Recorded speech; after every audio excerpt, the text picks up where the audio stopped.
everyone and welcome to this 7th match on the second round of the Clash of the Clans. So it's gonna be no unit playing PACT, represented by Shifu, General Binks and Werner Weinhold. Yeah. Against LVA3 playing NATO, represented by Chris Cut, Helby and Shrapnel.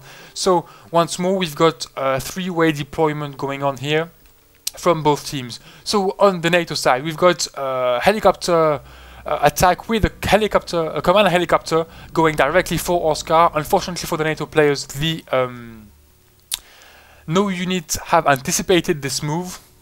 I believe it's because well, the LVA1 team did the exact same strategy, and maybe they saw some replays. So yeah, they anticipated this move. Quite a bad situation to start with for the NATO players. In the middle we've got quite a big army here with mostly Mordors, Mordor 1s, Mordor VTS 1s, supported by some Bradleys, Recon, Infantry, and of course two big tanks, two Challenger 1s, which are the biggest, well, the heaviest tanks in the game in terms of armor, of course, with their 10-8 armor on the front and on the side. It's absolutely a huge armor on this tank. So quite a big army here, but with absolutely no anti-air whatsoever, so quite a poorly balanced army here, and a better army over here with flamethrower, anti-air, infantry to secure Delta, of course, and an army to go on the left flank with infantry, Flak Panzers, Chaparral, and two big tanks also, two Leopards, two A4 with some mortars. Absolutely no support on Charlie sector, no artillery or MLRS units. On the PACT side we've got support with the Smirchs, and of course the three-way attack. We've got a lot of anti-air on the right side with the quick anti-air with the Kamaz units, supported by infantry, flamethrower tank, and long-range anti-air with the Tunguska hidden in the bushes. In the middle we've got fairly balanced army, not very big army, but with two very good vehicles with grenade launchers, which is quite nice. Quite small tanks over here, supported by infantry and anti-air. On the left side we've got a balanced armies with tanks, transports, troop transports, anti-air, and anti-air, fast anti-air, long-range anti-air, infantry, and helicopters. So here we go.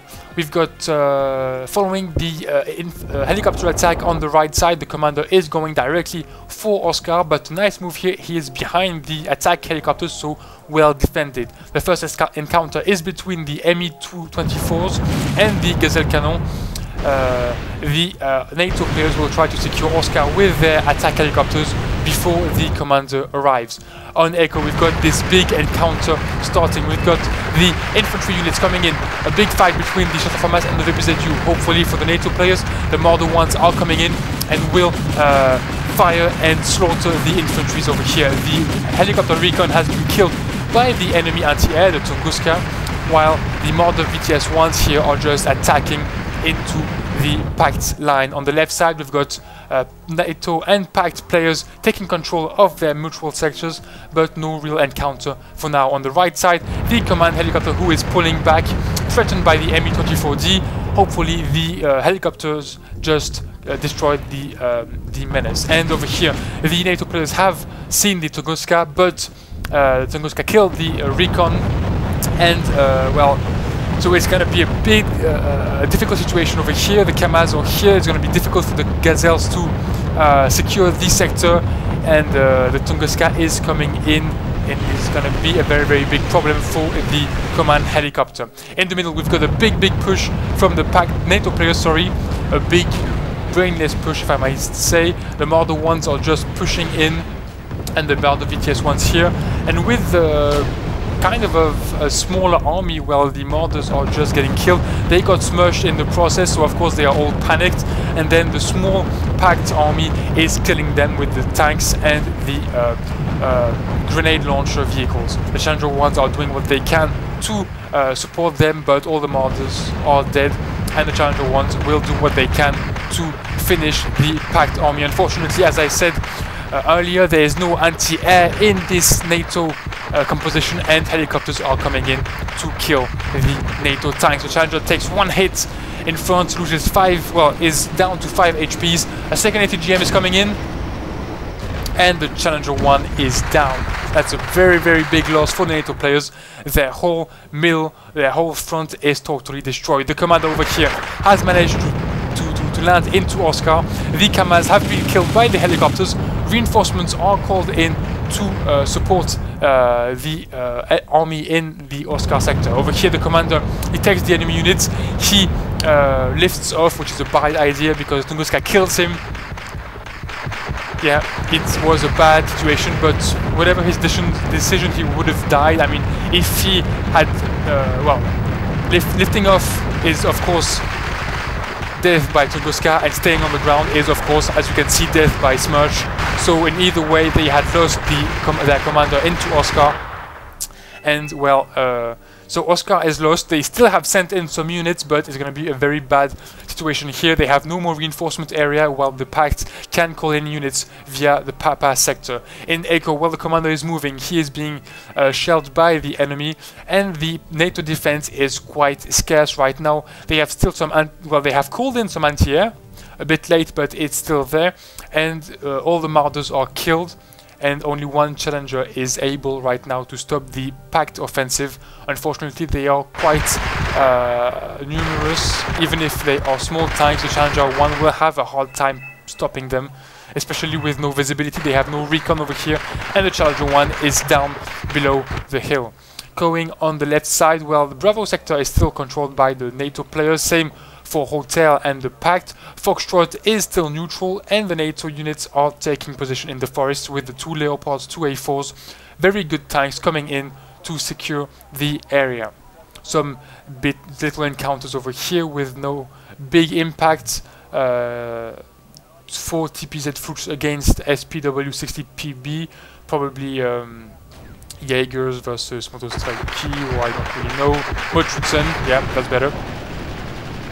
It's going to be quite a fight over here. Going back in the middle, well, the riflemen are getting killed by the Malkas, and well, the NATO units still waiting for the Pact to make its move. Lima isn't controlled by the NATO players. Some defensive units are sent in, maybe to, yeah, one commander is coming in, so that's going to be it. Lima is going to be controlled, and the NATO forces in Oscar are pushing into Papa. In my opinion, it's not a really good move. I mean, NATO players need to defend their right flank. If they don't, well, PACT can come all the way behind their lines. But sending in their units is, well, not very... well, if they lose them, they won't be able to replace them, of course, because they haven't got Oscar anymore. So, meanwhile, the PACT can replace all, sorry, all their losses. So, attacking may be a bad idea right now, especially with this big defense. Hopefully they are still leaving Marder 1s and patterns behind to defend. Let's hope their defense will hold long enough. On Echo, still this Smush and Malkas shelling the forest. Hopefully the commander is still alive, even if he is a bit shaken and has lost 2 HP. The Challenger 1 coming up, trying to push back these Zalos and the BMP-1Ds, who are shooting at him with their grenade launchers to try to do some morale damage on the Challenger 1. Vabs are coming out, trying to kill the Zalos. Unfortunately, the Chasseurs Famas disembarking are all stunned. It's going to be quite difficult for the NATO forces to push back this offensive. The commander pulled back when Heavy Hog is down, and the Chasseurs Famas are the only units available to stop the Pact offensive right now. Echo is probably lost for now. On the left side, the Bravo and Hotel still controlled. NATO units are taking position in the forest. Quite a nice defense here. Leopards, Fuchs on the left, 3 of them going on the right. So for now, it's quite balanced on the left side in terms of points. Same balance, 330 versus 500. So it's quite balanced. But in terms of income, well, the Pact players have a quite a big advantage over the NATO players. On the right side, well, the NATO defense is put to the test. The Roland 2 is getting shelled. The infantry units are nearly all dead, and well, the Marders are a bit worried over there, but for now there is no real Pact offensive. Over here, the last infantry units in Echo are being killed by the Pact players, and of course it's going to be very, very hard for the NATO players to take back their sector with all these defenses, and of course no recon whatsoever to see what is happening on this sector. On the left side, the Leopards are killing the enemy units. Unfortunately, 80 GMs are coming in, and one Leopard gets direct hit, and the Concourse is dead before it can shoot another missile. Little attack on the left side over here. AMX-10P within, supported by infantry. Quite a nice attack here in the small forest. Gonna speed things a bit up here. Echo is now controlled by the PACT players. 1 BRDM, 2U has second position on the upper right corner of the sector, and the NATO units are just pulling back once more. Lima is still under the control of the PACT NATO players, but the Smurfs have damaged the commander, which is routing right now, and the Motoselchis just finish him off. Very, very bad here situation for the NATO players. They have lost Lima, they have lost Echo. Delta is in a bad situation also. Very, very few defensive units left, and Zelos are coming in. The Heavy Hogs are doing what they can to defend.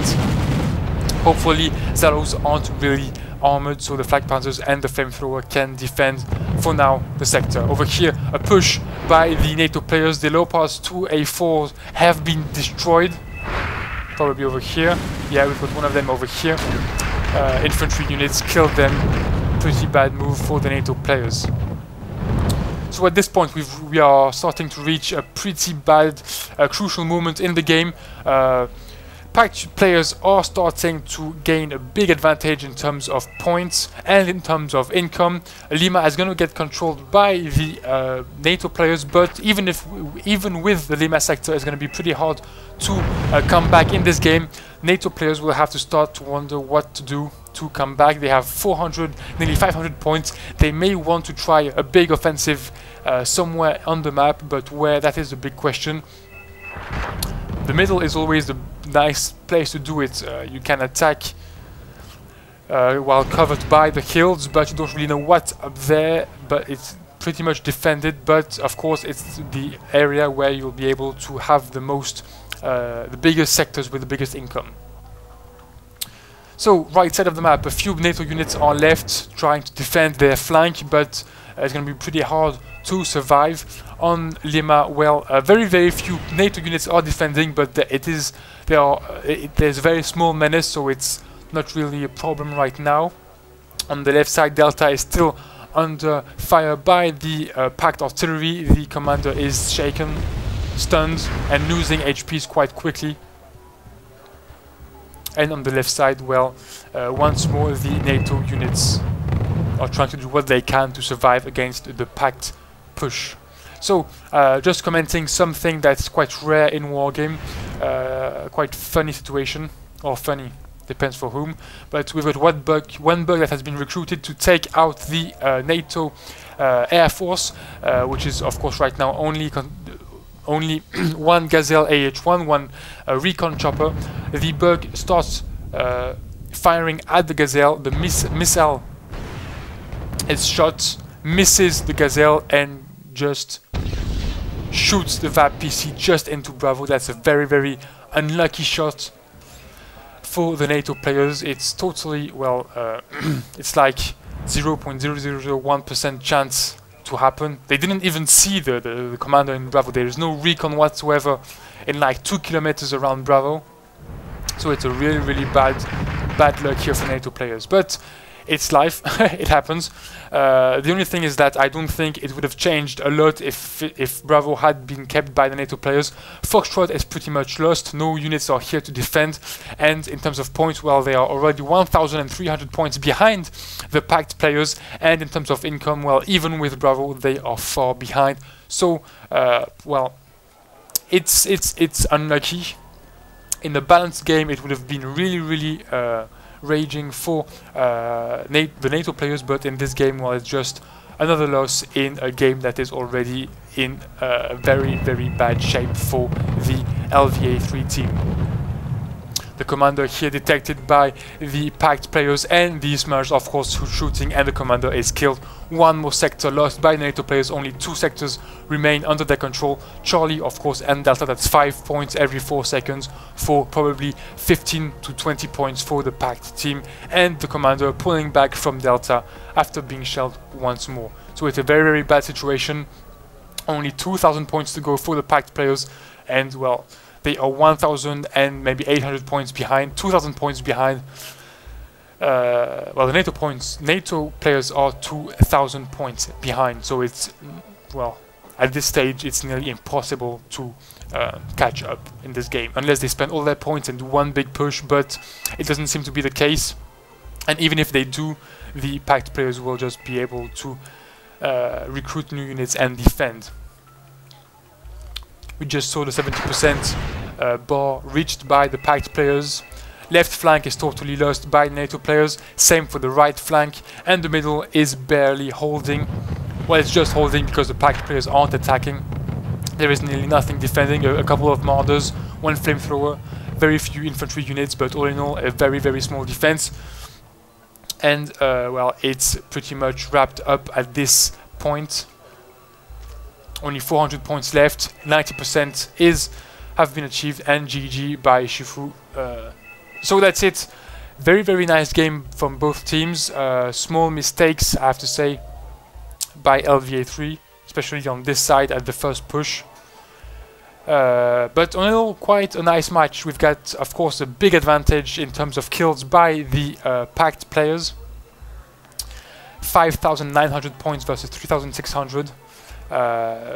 Better unit management from the NU players, and of course the command points are in the favor of the PACT players. So the the command point advantage plus the kill advantage gives a very, very well, of course, a total victory. Here we go, that was the 7th match of this second round. I hope you guys liked it, and I'm going back to watch the ESWC, the final of CSGO. Awesome game. Thanks for watching, I hope you liked it, and the last game for the second round should come in 2 days tops. Okay, thanks for watching, see you.